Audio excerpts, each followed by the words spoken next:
A man named Abraham. He waited all of his life, in his advanced years, to get a child. God finally gave him the gift that he'd been waiting on all of his life. He cherished that child. He loved that child. He played with that child. And then God asked him to sacrifice that child. He didn't hesitate. He took Isaac along with two of his servants toward this mountain, and as he was walking, he told his servants to stay behind.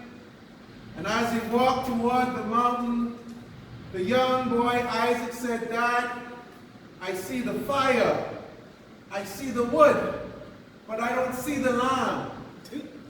And Abram said, "God will provide the sacrifice."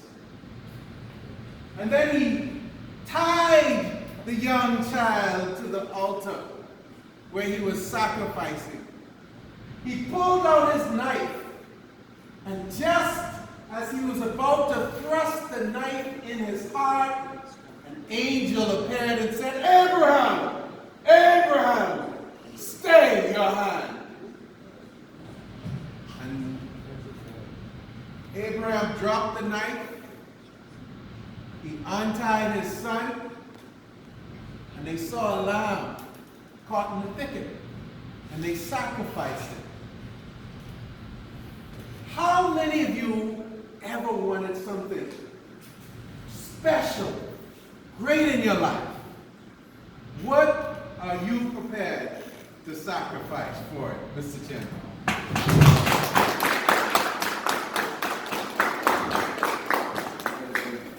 Today, fellow Toastmasters and guests, I want to discuss the 3 steps of reaching for the stars.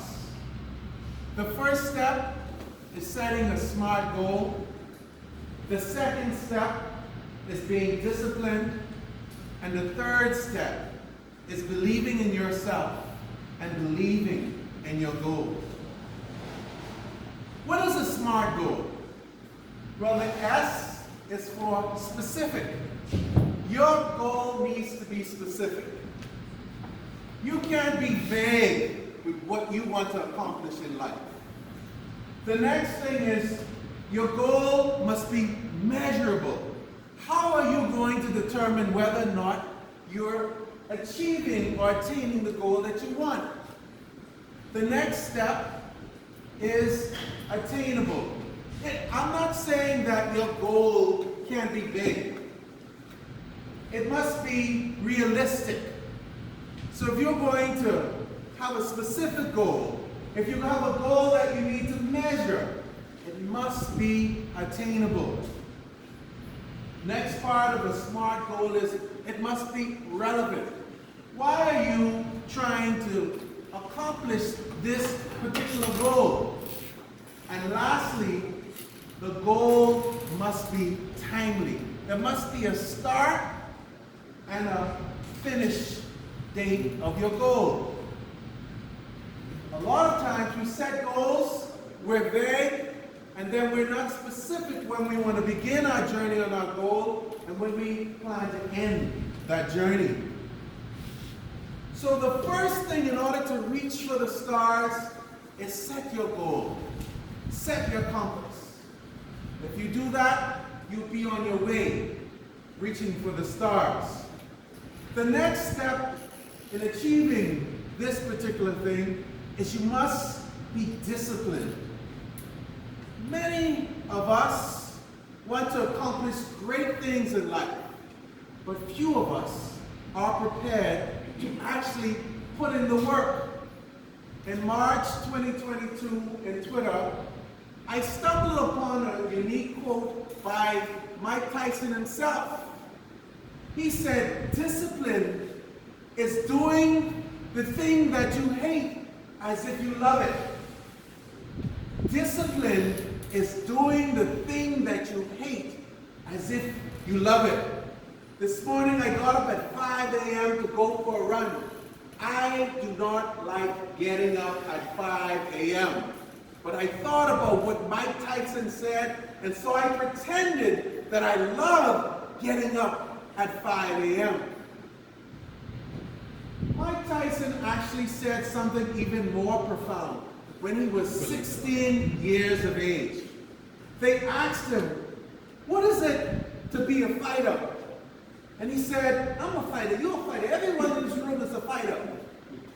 But he said, what separates a mediocre fighter from a champion is a champion gets up every morning and runs several miles. And then they go into the gym and they work hour after hour, punching bags, working out, doing what it takes. And then finally, on the day that they have to fight, they spend at least 2 hours or 3 hours sitting and waiting for their fight. He said that's what separates a champion from a mediocre fighter. He said this, his thesis statement at 16 years of age. 4 years later, he was the youngest heavyweight champion of the world. Don't tell me that you want to play an instrument if you're not prepared to put in the work and practice. Don't tell me you want to get good grades if you're not prepared to turn off the TV, put down your cell phone, and actually study. Don't tell me that you want to be rich if you're not prepared to have the discipline to put feet to your dreams. Show me a disciplined person, and I will show you someone bound for greatness. Finally, if you want to reach for the stars, you have to believe in yourself. No matter how difficult the task may seem, no matter how big the goal may be, belief is the key that activates your goal. Belief puts a mirror in front of yourself and turns away all the self-doubt. In a recent podcast a few days ago, Dame Dash was being interviewed, and the interviewer asked him, he said, if you would go back to when you were 16, if they asked you, what do you want to be in life? He said, what would you tell them? He said, I'm going to be great. And he said, how can you believe such a thing? He said, most people don't think that way. He said, well, too bad for them. I don't understand why they don't think that way.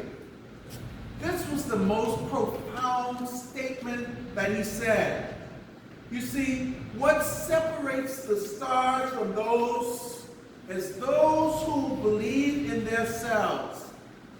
Put so much belief in themselves that there is not even any room to think about failing.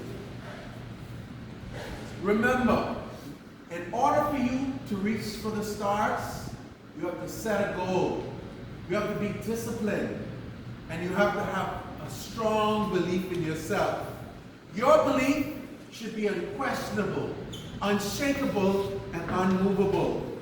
Abraham told his servants to stay here. Me and the boy will return. You must have that same level of faith in yourself.